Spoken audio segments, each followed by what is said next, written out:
안녕하세요. 김유라입니다. 오늘은 미움받을 용기라는 책 가져왔어요. 이 책은 당대 최고의 스테디셀러 베스트셀러로 유명하죠.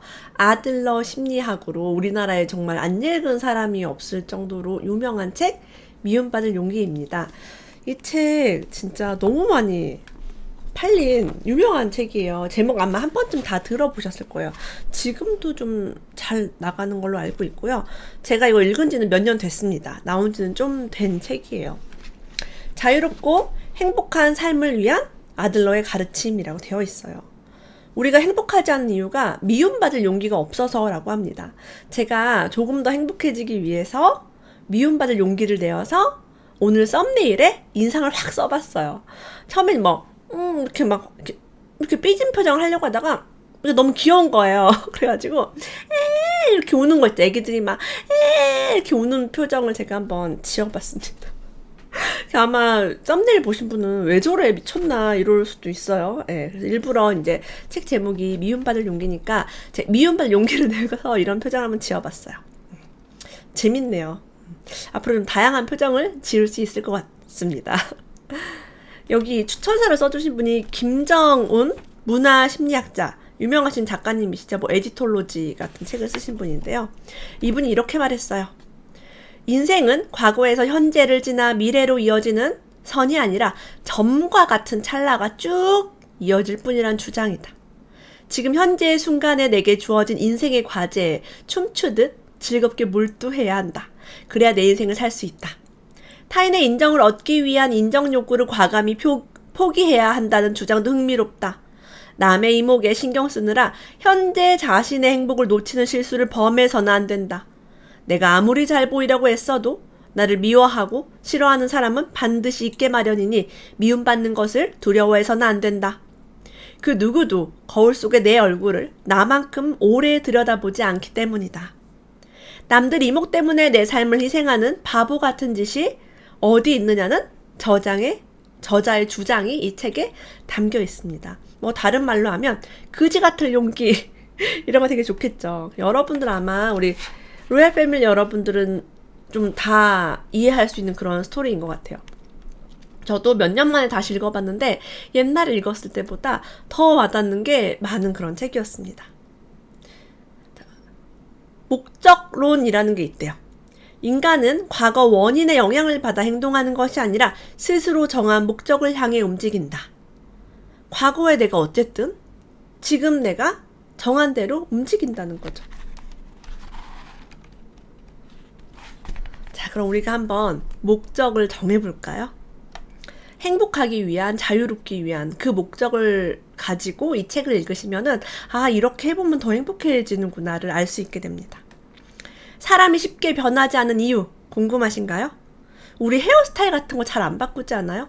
저는 미용실 가면 항상 똑같은 머리를 하거든요. 남자분들도 여자분들도 많이 그럴 거예요.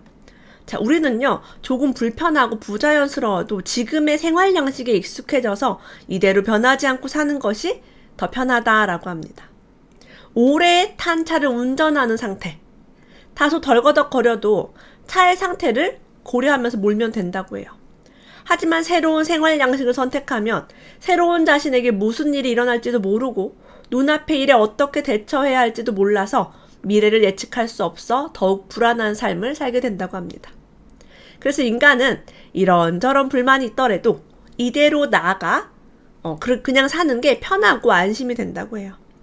그래서 아들러 심리학은 용기의 심리학이라고도 불립니다. 이 청년과 철학자가 두 분이 대화를 나누는 대화체로 되어 있어요. 이 철학자가 청년에게 이렇게 말해요. 자네가 불행한 것은 과거의 환경 탓이 아니네. 그렇다고 능력이 부족해서도 아니고 자네에게는 그저 용기가 부족한 것뿐이야.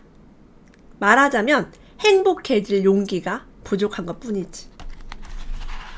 어쩌면 이 청년이 우리 자신일 수도 있죠. 많은 사람들이 단점을 본대요. 자, 미움받을 용기가 뭐예요? 누가 나를 미워한다고 하면 그래 내가 밉지, 내가 못났지, 내가 잘못했지. 자, 자기 자신을 싫어한다고 합니다. 왜 우리는 남의 칭찬보다 단점에 예민할까요? 그렇게 비난, 비판에 예민할까요? 단점만 눈에 들어오는 것은 자네가 나 자신을 좋아하지 말자라고 결심했기 때문이야. 자신을 좋아하지 않겠다는 목적을 달성하기 위해 장점을 보지 않고 단점에만 주목하는 걸세. 만약에 제가 공주병에 걸렸어요. 제가 너무 예쁘다고 생각해요. 근데 누가 저한테 와서 야, 너 되게 못생겼다라고 하면 기분이 나쁠까요? 안 나쁠까요? 안 나쁘죠. 근데 제가요, 저를 너무 못생겼다고 생각을 하고 맨날 화장을 떡칠을 해요. 아, 난 못생겼으니까 화장을 더 많이 해야 돼 라고 했는데 누가 저한테 와서 야, 너 화장을 해도 되게 못생겼다 막 이런 식으로 말을 하면 상처를 받겠죠. 아, 화장품을 바꿔야 되나? 얼굴 수술해야 되나? 네, 그럴 수 있어요. 나 자신을 좋아하지 말자라고 한 결심 때문에 우리가 남들이 한 단점에 더 혹독한 자기 평가를 하게 되는 거죠. 자, 우리를 괴롭히는 열등감은 객관적 사실이 아니라 주관적 해석이라고 합니다. 키가 작다라는 개념은 어디서 오냐면 나와 타인을 비교하는 데서 와요. 자, 기준이 어디예요? 나죠. 그러니까 이게 주관적이라는 거예요. 객관적이지가 않고. 그 사람 입장에서는 그 사람 키가 크다잖아요. 네. 그러니까 나는 이것을 주관적 열등감이라고 불러요. 그래서 이 열등감들이 다 객관적이지가 않다는 거예요. 내 중심적으로. 그래서 즉 이거는 내가 만들어낸 감정이다라고 합니다. 상대방이 저를 야, 너 키 작아서 되게 못났다 이게 아니라 내가 나를 열등하게 밉게 보는 거예요. 요거를 깨우치면 정말 좋겠죠. 우선 인간은 무기력한 존재로 태어났대요. 그리고 무기력한 상태에서 벗어나려는 보편적인 욕구를 갖고 있다고 합니다. 아들러는 이를 우월성 추구라고 했다고 해요. 자, 우월성이 뭐예요? 더 나아지길 바라는 거죠. 향상되길 바라고, 예뻐지길 바라고, 돈도 많이 벌고 싶고, 인정받고 싶고. 그래서 우리가 책을 열심히 읽는 것도 이런 욕구가 마음속에 있어서 그렇습니다. 그래서 열등감이 사실 나쁜 게 아니다. 내가 가진 열등감, 나 이거 부족하구나, 이것 때문에 더 열심히 노력하는 거. 열등감이 꼭 나쁜 건 아니다 라고 얘기해요. 자, 열등감 자체는 그다지 나쁜 게 아니다. 이것을 이해했지? 아들러도 말했듯이 열등감은 노력과 성장을 자극하는 계기가 되기도 하니까. 자, 어떤 사람은요, 나는 학력이 낮다. 그러니 남보다 몇 배 더 노력하자라고 얘기합니다. 제가 그랬어요.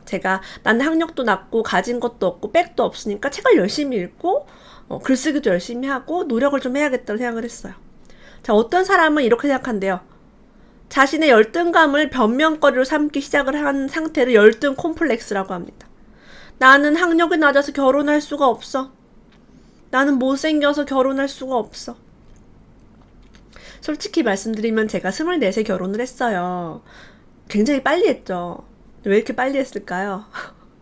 그 안에 뭐 여러 가지가 있었지만 뭐 이것도 나는 학력이 별로 좋지 않고 못생겼기 때문에 그냥 이 남자랑 결혼을 해야지 이 남자랑 헤어지면 결혼 못할 수도 있겠다.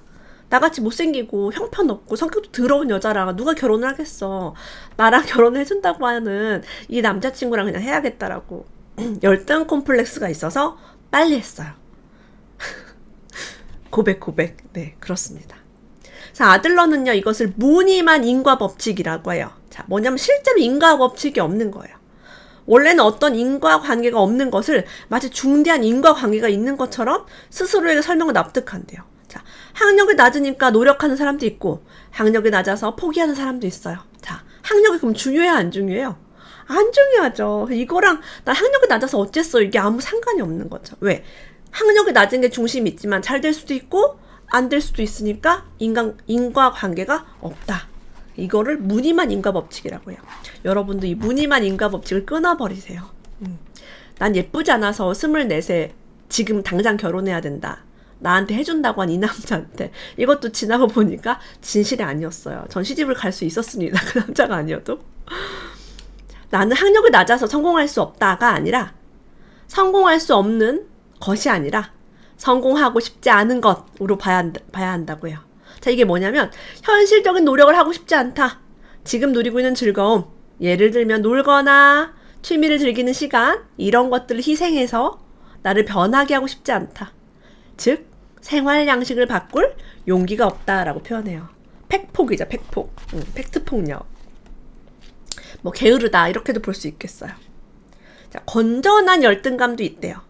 타인과 비교해 생기는 것이 아니라 이상적인 나와 비교해 생긴다고 합니다. 나의 어제와 오늘을 비교하고요. 오늘과 내일을 비교하는 거죠. 나랑 비교하면 어때요? 그죠? 이상적인 나. 내가 꿈꾸는 나.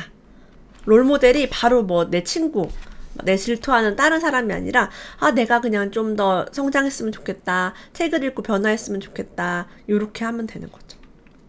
자, 인간관계를 경쟁으로 바라보는 사람들이 있대요. 네가 잘났고 내가 못났고, 내가 잘났고 네가 못났고, 네가 이겼고 내가 졌고, 이렇게 하면 타인의 행복을 나의 패배로 여기기 때문에 축복을 하지 못한다고 합니다. 그러면 친밀해질 수가 없죠. 누가 잘 됐는데 막 속으로 부글부글 끓으면 예쁜 말이 나오지도 않고 표정 관리도 안 돼요. 질투를 많이 할수록 인간관계가 좋지가 않습니다. 인간관계가 좋지 않으면 외롭고 힘들고 뭐 도움 받을 때나 아니면 뭔가 시너지를 내야 될 때 사람이 없을 수도 있죠. 아들러 심리학은요, 타인을 바꾸기 위한 심리학이 아니라 자신을 바꾸기 위한 심리학이라고 해요. 사랑에 대한 정의도 아들러가 해줬네요. 아들러는 상대를 구속하는 것을 인정하지 않아 상대가 행복하다면 그 모습을 순순히 축복해주는 것, 그게 사랑일세라고 얘기합니다. 함께 있으면 왠지 숨이 막히고 긴장으로 몸이 뻣뻣해지는 관계는 연애는 가능해도 사랑이라고 할 수는 없네. 인간은 이 사람과 함께 있으면 자유롭게 행동할 수 있다는 생각이 들었을 때 사랑을 실감할 수 있네. 열등감을 느끼지도 않고 우월함을 과시할 필요도 없는 평온한, 지극히 자연스러운 상태라고 할 수 있지. 막 나를 구속하고 억압하고 답답하게 하고 너는 이렇게 해야 돼, 뭐 이걸 지켜, 막 규칙이 너무 많고 하면은 갑갑하죠. 그게 무슨 사랑이에요. 구속이지. 그런 연애나 그런 사랑은 오래 지속을 할 수 없습니다. 우리들은 타인의 인정을 바래요. 그리고 타인의 기대에 충족하기 위해 사는 사람들이 많습니다. 선생님한테 잘 보이려고 모범생이 되고, 엄마를 위해서 공부하고, 혹은 부모를 위해서 전공을 택하고 취업을 하는 사람 얼마나 많아요? 뭐 배우자를 위해서 좋은 엄마, 뭐 좋은 아내, 이런 코스프레를 할 수도 있어요. 실제로 내가 아닌데. 자, 인정을 받기를 바란 나머지 이런 사람이면 좋겠다는 타인의 기대를 따라 살게 된다고 해요.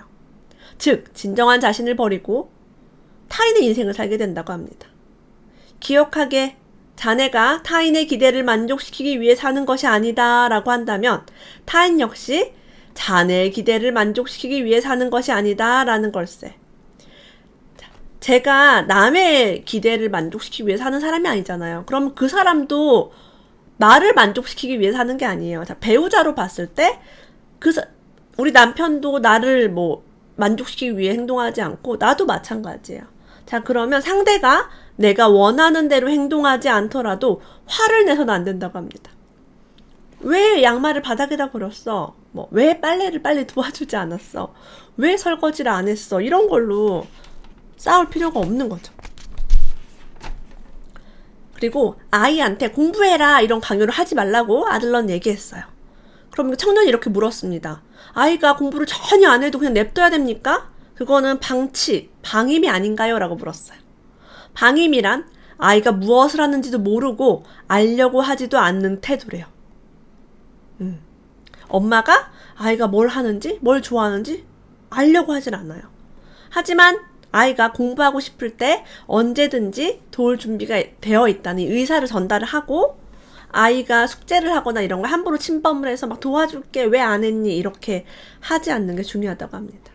말을 물가에 데려갈 수는 있지만 물을 마시게 할 수는 없다 라는 속담이 있다고도 이야기를 해요.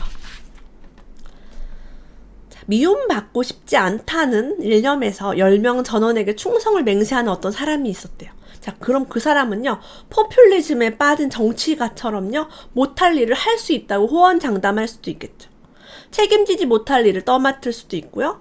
자, 그런 거짓말 해줄게요, 내가 다 뭐 베풀어줄게요, 잘 살게 해줄게요 라고 했는데 그 거짓말이 발각이 되면 신용을 잃고 인생은 더욱 고달파진다고 합니다.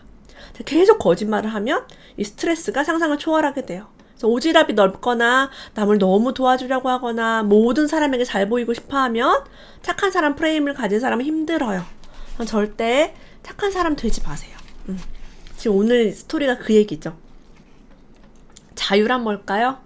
여기서 자유는 타인에게 미움을 받는 것이라고 얘기하고 있습니다. 모든 사람에게 미움을 받지 않는다는 건 부자연스러운 동시에 불가능한 일이라 라고 해요. 자, 우리가 인간관계가 누구랑 나빠지기도 하고요. 어떤 사람 나를 험담하기도 하고 난 잘못한 게 없는 것 같은데 그런 것들이 당연하다라는 거예요. 그럼 마음이 얼마나 편해요. 내가 이상한가? 내가 뭘 잘못했나? 나는 왜 미움을 당하고 있지? 이게 아니라 당연한 거예요. 남이 나에게 어떤 평가를 내리든 마음에 두지 않고 남이 나를 싫어해도 두려워하지 않고 인정받지 못한다는 대가를 치르지 않는 한 자신의 뜻대로 살 수 없어. 청년이 이렇게 물었어요. 선생님은 저더러 남에게 미움을 받아라 하시는 겁니까? 이 철학자는 이렇게 얘기했습니다. 미움 받는 것을 두려워하지 말라는 뜻일세. 미움을 받아라 이 얘기가 아니라 받더라도 두려워하지 말아라. 이것이 바로 진정한 자유를 얻는 법이라고 합니다. 자, 우리 한번 얘기해 볼까요?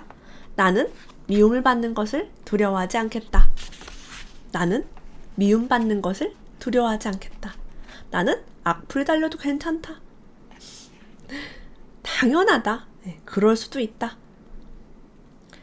남에게 어떻게 보이느냐에만 집착하는 삶이야말로 나 이외에 관심이 없는 자기중심적 삶이래요.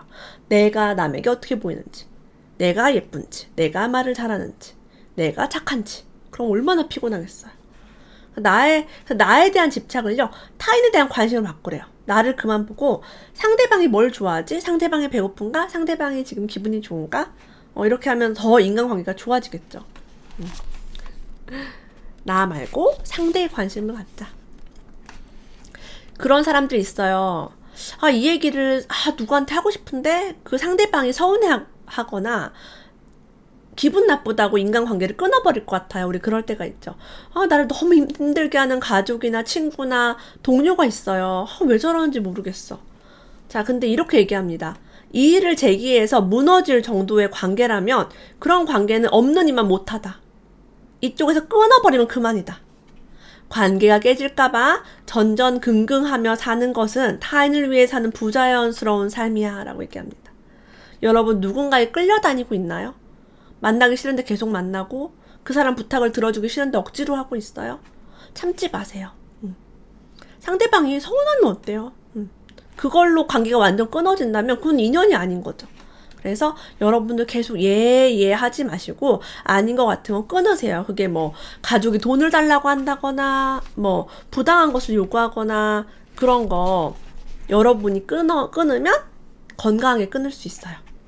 나 이 부분 힘들어. 앞으로 못할 것 같아. 라고 정중하게, 화내지 말고 조용하고 고요하게 한번 이야기해 보세요.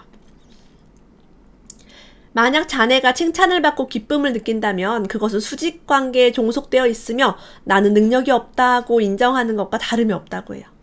칭찬은요, 능력이 있는 사람이 능력이 없는 사람에게 내리는 평가라고 합니다. 자, 보세요. 만약에 거지가 저한테요, 와, 김유라 너 참 대단하다라고 하면 제 기분이 좋을까요, 나쁠까요? 그냥 막, 와, 칭찬받았다 이러지 않아요. 왜냐면 칭찬은 능력이 있는 사람이 없는 사람한테 하는 거라고 여기 써 있어요. 뭐 사회적 지도자나 훌륭한 사람이 저한테 야, 김유라 너 참 대단하다 이러면 제가 기쁘겠죠. 자, 이게 바로 수직관계에 내가 종속되어 있다라는 뜻이래요. 그러니까 너무 칭찬을 요구하는 삶을 살면 우리가 뭐예요? 마치 엄마나 상사나 선생님한테 갈구하는 그 칭찬. 나 잘했지? 나 잘했지? 이거 자꾸 내 윗사람한테 하고 다니는 거예요. 그 평가. 이 또한 타인의 가치관에 맞는 삶을 선택하는 거라고 합니다. 엄마에게 인정받지 못하면 평생 남에게 인정받으려고 다니지만 결국엔 어때요? 엄마의 인정이 아니면 그 누구의 인정도 충족이 안 돼요. 그래서 엄마가 도저히 나를 인정해주지 않는다 그럼 상상 속의 엄마라도 나를 인정해주고 나를 사랑하는 그런 훈련을 해보시면 좀 도움이 될 것 같아요. 우리는 능력이 부족한 것이 아니라네. 그저 용기가 부족한 거지. 제가 늘 얘기하죠. 여러분들은 이미 충분해요. 다 잘할 수 있어요. 우리는 무한계 인간입니다. 능력이 너무 많아요. 그 능력은 하다 보면 또 늘어요. 그러니까 제가 그지같이 시작하라. 그지같이 시작할 용기. 예. 그지같이 시작하다가 미움받아도 괜찮을 용기. 그런 스토리에 대해서 이야기하고 있어요. 아, 그러고 보니까 그지 같은 용기가 이제 아들러 심리학에서 왔을 수도 있겠다라는 생각이 듭니다. 제가 책을 이제 워낙에 많이 읽었으니까. 만약에요, 내가 막 이용을 당하거나 사기를 당하거나 배신을 잘 당하는 사람이 있다고 생각해 볼게요. 지금 보시는 분 중에 그런 분들이 있을 수 있어요. 저도 이용을 당하고 배신을 당하고 해봤어요. 예. 그런 경험이 많이 만나고 이렇게 많이 하다 보면 있을 수 있죠. 근데 그걸 너무 억울하다, 멍청하다라고 후회하지 말고요. 이렇게 생각해 보래요. 자네가 배신을 하는 그 상대방 입장에서 한번 생각을 해보라고요. 만약에 제가 남을 배신을 막 했어요. 이용하고. 근데 그 사람이 나를 무조건 믿어준다.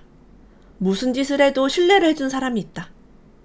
그런 사람을 자네는 몇 번이나 배신할 수 있겠나? 와, 진짜 놀라운 일이죠. 사실 나를 믿어주는 사람한테는 모든 걸 다 걸 수 있습니다. 사기를 치려고 했는데 너무 나를 믿어줘. 너무 착해. 그럼 하다가 이제 말죠. 예. 그래서 그런 이야기를 하고 있어요. 오히려 남을 불신하고 의심하는 것보다는 신뢰를 가지는 게 더 관계에 좋다는 거예요. 좀 아이러니한 이야기일 수 있는데 이 부분 한번 잘 마음에 새겨보시길 바랍니다. 일 중독자는요, 인생의 측면에서 특정한 측면만 주목을 한다고 해요. 일하느라 바빠서 가정을 돌볼 여유가 없어요 라고 얘기합니다. 하지만 이는 거짓말이라고 해요. 일을 구실로 다른 책임을 회피하려는 것에 불과하다. 원래는 집안일도 아이 양육도 친구와 교류도 취미도 전부 관심을 가져야 한다고 합니다. 어느 한 가지만 돌출되는 삶의 방식을 아들러는 인정하지 않는다고 해요. 그러니까 진정한 행복에는 모든 것의 균형이 필요하다. 요즘 그런 말 있죠. 워라밸, 워크와 라이프의 이제 밸런스가 필요하다. 그래서 그런 이야기를 하고 있습니다. 자, 인생의 최대 거짓말은요, 지금 여기를 살지 않는 것이라고 합니다. 과거를 보고 미래를 보고 옛날에 내가 학벌이 안 좋아서 지금 이렇게 살아. 아유, 내가 배우자를 잘못 만났지. 이게 과거를 보는 거야. 아유, 난 부모 복이 없네. 자, 미래는 뭐예요? 나중에 하자. 나중으로 미루고 다이어트는 내일 하자. 그다음에 저축은 내년부터. 미래를 자꾸 미루는 거죠. 아, 나중에 사업이 잘 되겠지. 지금 돈 다 써버리자. 자, 과거와 미래에만 빛을 비춰왔어. 대부분 많은 사람들이 자신의 인생에 더없이 소중한 찰나에 엄청난 거짓말을 한 것이라고 얘기합니다. 그래서 인생의 거짓말에 기대지 않고 과거와 미래에 더 이상 기대지 않고 오늘 이 순간의 찰나를 진지하게 살아갈 용기가 우리에게는 필요하다고 합니다. 이 책을 읽고 많은 분들이 내 인생의 최대의 기적이다. 이 책을 읽고 미움받을 용기가 생겼다. 더 자유롭고 행복해졌다. 라고 얘기합니다. 오늘도 무한계 인간이 되기 위해서 미움받을 용기 한번 가져와 봤습니다. 오늘도 끝까지 함께 해주셔서 고맙습니다. 다음에 또 만나요.